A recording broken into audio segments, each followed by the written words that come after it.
Hey guys, how's it going? Hope you're doing well. My name is Crown, and today I'm going to read you some very interesting stories that I hope that you're gonna go.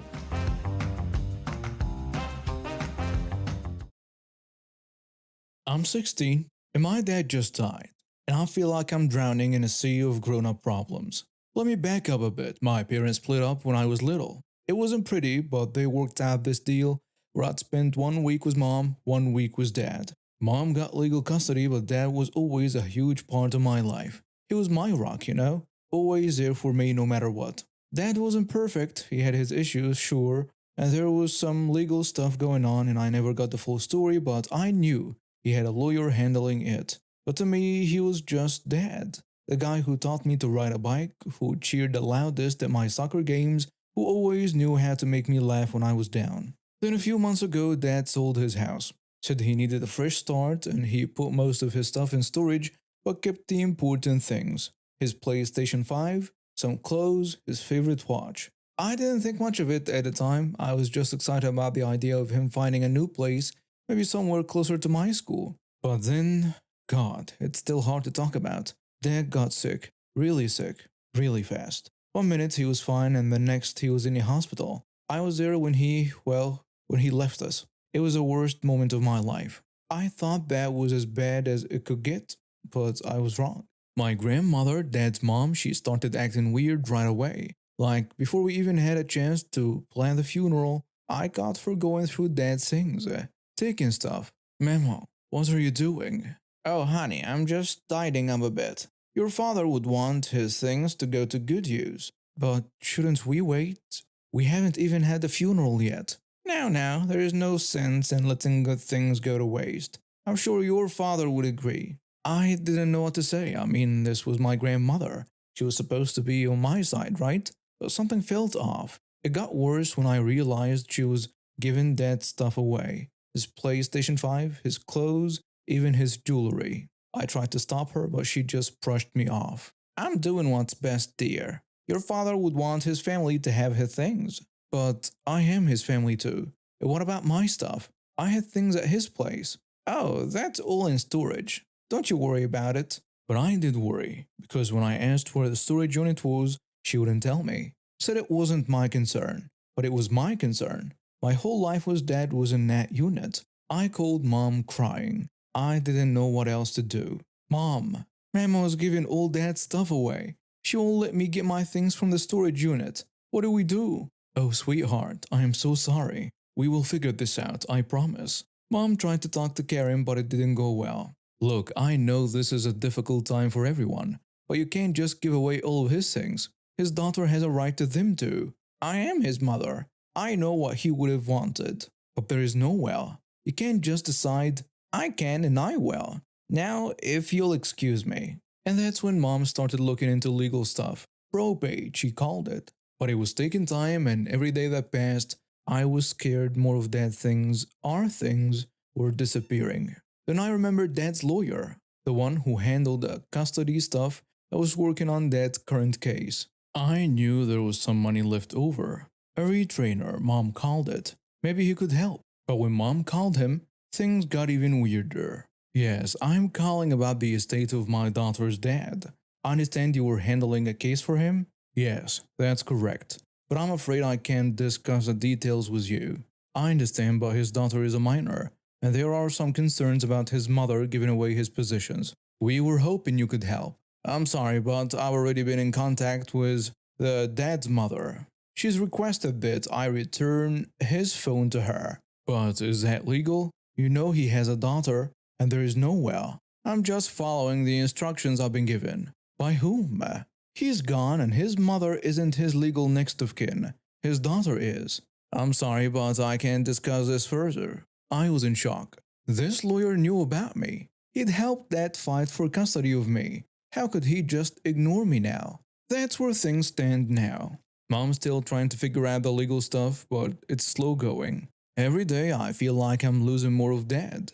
His things, his memories, and it's all slipping away. I don't know what to do. I'm only 16. I shouldn't have to fight my own grandmother for my dad's things, for my things. But here I am. Mom says that we will figure it out, that we will fight this, but I'm scared. What if we're too late? What if by the time we get through all the legal stuff, everything's gone? I miss my dad so much and now I feel like I'm losing him all over again.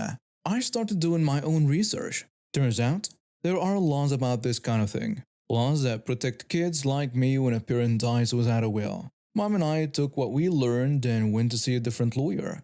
This new lawyer, she was amazing. She listened to our whole story and then she got this look in her eye, like a tiger about to pounce. What's happened here is not just unethical, it's illegal. As a deceased only child, you have rights. We're going to fight this and we're going to win. And fight we did.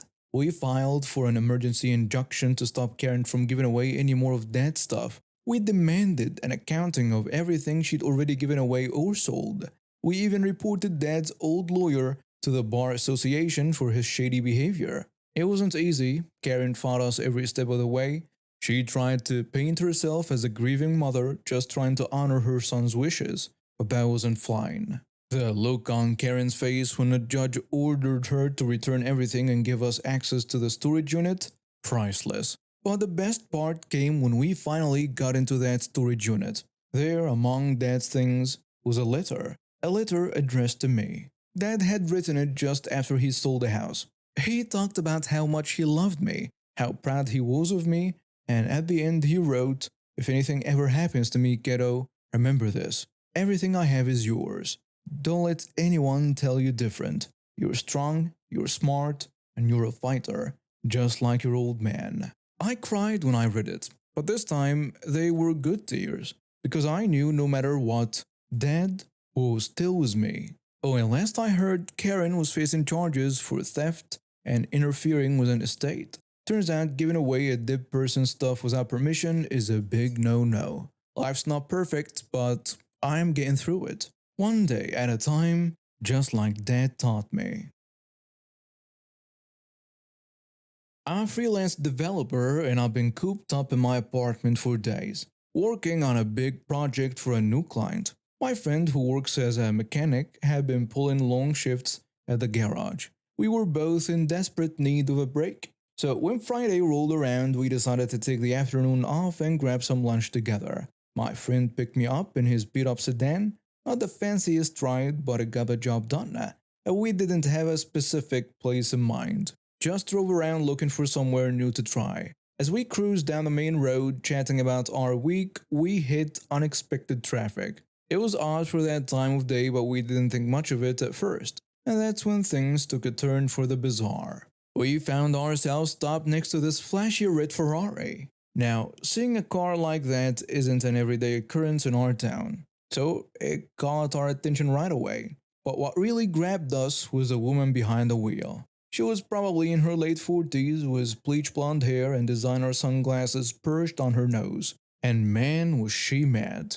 Half her body was hanging out the window and she was screaming at the top of her lungs at the poor guy in the car behind her. Dude, are you seeing this? Yeah, what the hell is her problem? The guy in the other car looked totally confused. He was driving an average sedan, nothing special, and he kept trying to say something but the woman wouldn't let him get a word in edgewise. You idiot! Do you know how much this car costs? How dare you tailgate me? I should call the police on you right now. Ma'am, I wasn't tailgating. I was maintaining a safe distance. Shut up. You don't know anything. I'll have your license revoked for this. I say to my friend, I'm gonna record this. This is too crazy. I pulled out my phone and started filming. And boy am I glad I did, because what happened next was unreal. Without warning, the woman threw her Ferrari into reverse and slammed right into the other guy's car. The crunch of metal was sickening. My friend and I looked at each other in shock. Holy moly! Did she just... Yeah, she did. What a psycho. But it didn't end there. The woman got out of her car looking even more enraged than before. Look what you did to my car. You hit me. You're going to pay for every cent of damage, and then I'm going to sue you for everything you own. I'll see you rot in jail for this. The other driver was stunned. He got out of his car, his hands shaking. But you hit me. I didn't do anything. Liar. Where is a cop when you need one? I am calling 911 right now. Just then, the traffic started moving. Horns were blaring behind us, and both the Ferrari and the other car had to move. We followed, curious to see how this would play out. About half a kilometer down the road, we saw both cars pulled over to the side. A police cruiser was parked behind them, and two officers were talking to the drivers. My friend slowed down as we approached. The guy from the other car spotted us, and his eyes lit up with recognition. He started waving frantically. Hey, you guys, please, can you help me? Did you see what happened back there? I rolled down my window as we pulled up alongside them. Yeah, we saw everything. Oh, thank God. Please, you have to tell the officers what happened. This woman is trying to say I hit her car, but I swear I didn't. Karen interrupting. These people weren't even there. They don't know anything. I say, actually, I don't need to testify. I have two videos of the whole thing. One shows you yelling before the accident, and the other clearly shows you backing into this man's car. The look on the woman's face was priceless. She went from red with anger to ghostly white in seconds. One of the officers approached me. Sir, what's your involvement in this incident? We were in a car next to them when it happened. I recorded the whole thing on my phone. I held up my phone ready to show them the video, and that's when the woman made her move. In a flash, she was back in her Ferrari, engine roaring to life. Ma'am, stop right there. But she was already peeling out, tires screeching as she sped away. The officers quickly jumped into their cruiser and radioed for backup before taking off after her. We stayed with the other driver for a bit, making sure he was okay and giving him my contact information in case he needed a witness. He was shaken but grateful. I can't thank you enough.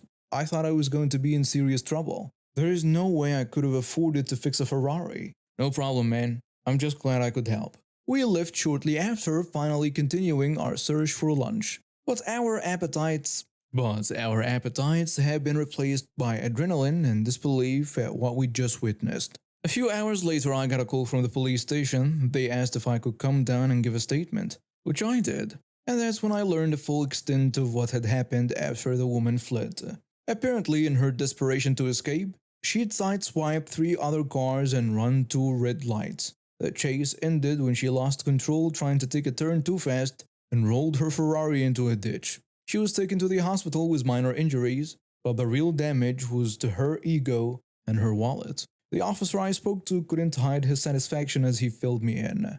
Thanks to your video evidence, we've got her dead to rights on reckless driving, leaving the scene of an accident and filing a false police report, not to mention the damage to all those other vehicles. Wow, that's intense. What's going to happen to her? Well, she's looking at some serious charges. Multiple felonies, actually. And from what we've gathered, this isn't her first offense. As for the woman, well, her day in court didn't go well for her. Between the video evidence, her previous record, and the testimony of all the people she'd hit during her escape attempt, she was facing some serious list of charges. Last I heard, she was looking at a hefty fine, loss of her driver's license, and even some jail time. You know, when my friend and I set out that day, we were just looking for a good burger. Instead, we got front row seats to one of the craziest things I've ever seen. It just goes to show you never know what might happen when you leave the house. You never know when hitting record might be the difference between justice served and an innocent person getting blamed for something they didn't do.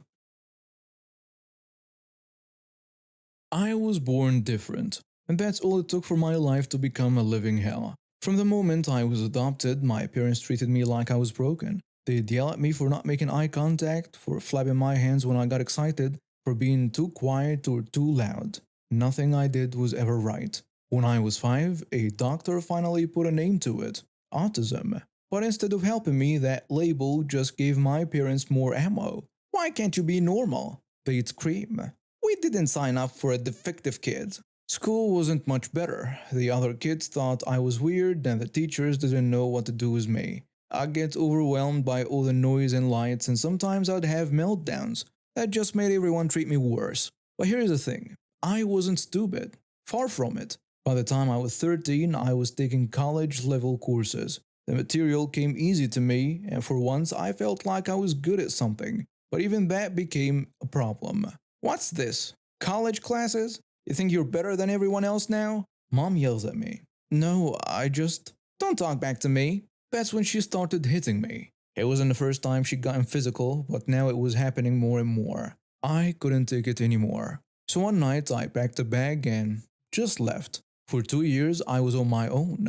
I slept in shelters when I could, on the streets when I couldn't. I picked up odd jobs here and there just trying to survive. It wasn't easy, especially with my autism making social interactions so difficult, but it was all still better than home. Then, a few months after I turned 16, I got caught shoplifting food. Instead of juvie, they sent me to a group home. I thought things might finally get better. I was wrong. The group home wasn't terrible, but it wasn't great either. The staff tried their best, but they were overworked and underpaid. Most of the other kids there had their own issues to deal with, but we were all just trying to get by. The worst part was the school. All of us from the group homes had to go to this continuation school. On the first day, the principal gave us a speech that made my blood boil. I'm here to teach you to speak in complete sentences and use words that have more than two syllables. I wanted to scream.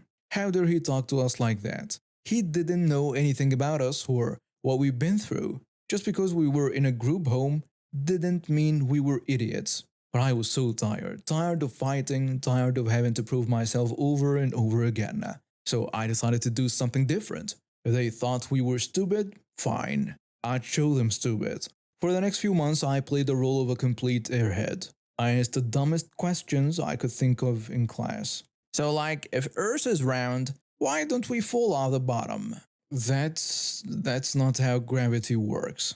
The teacher says.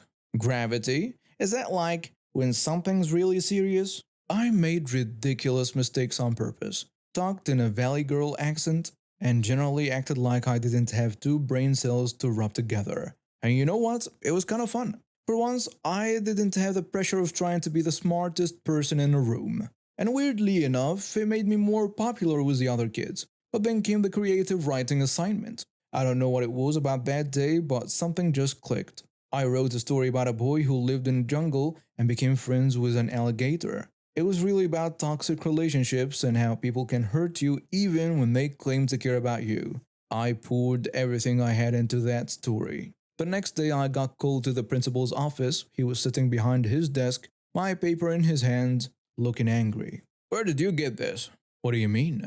This story. Where did you steal it from? I didn't steal it. I wrote it. Don't lie to me. There is no way you could have written this. And that's when I lost it. All the anger and frustration I've been holding back for months came pouring out. You wanna know why I wrote that? Because you assumed I was an idiot. So I've been acting like one. If you bothered to look at any of my transcripts, you'd know I'm not stupid. I was taking college courses when I was 13. That's impossible. You're lying. Check my records. Go ahead, I'll wait. He did, and a look on his face when he saw my old test scores and transcripts was priceless. But instead of admitting he was wrong, he just got angrier. So you've been making a mockery of this school? Playing us for fools? You did that to yourselves when you decided we were all worthless just because we're in group homes. They sent me to a psychologist after that. A whole day of tests and questions. In the end, he said I had an IQ of 152 and something called borderline personality disorder. Later, they changed that to autism with ADHD and complex post-traumatic stress disorder. But that initial diagnosis was enough to get me out of that joke of a school. I became the first kid from a group home in Redding, California to attend a regular public high school. It wasn't perfect. I still struggled with social situations and sensory overload, but at least I was being challenged academically. As for the principal and teachers at the continuation school, they got a wake-up call. The school board launched an investigation into their treatment of students, and a lot of changes were made. They brought in teachers who actually specialized in working with kids who had difficult backgrounds. The principal was forced to undergo sensitivity training, and eventually he resigned. I graduated high school with honors and went on to college on a full scholarship. It wasn't easy, my autism and PTSD still caused problems sometimes, but I made it through. Now, I work as an advocate for neurodivergent kids in the foster care system. I make sure they get the support and understanding I never had. Looking back, I realized that playing dumb was my way of protecting myself. It was easier to be underestimated than to constantly fight for respect. But writing that story reminded me of who I really was and what I was capable of. It taught me that sometimes the best way to prove people wrong is to simply be yourself, no matter how different that might be. And now we have reached the end of today's stories. Thank you for watching and see you next time.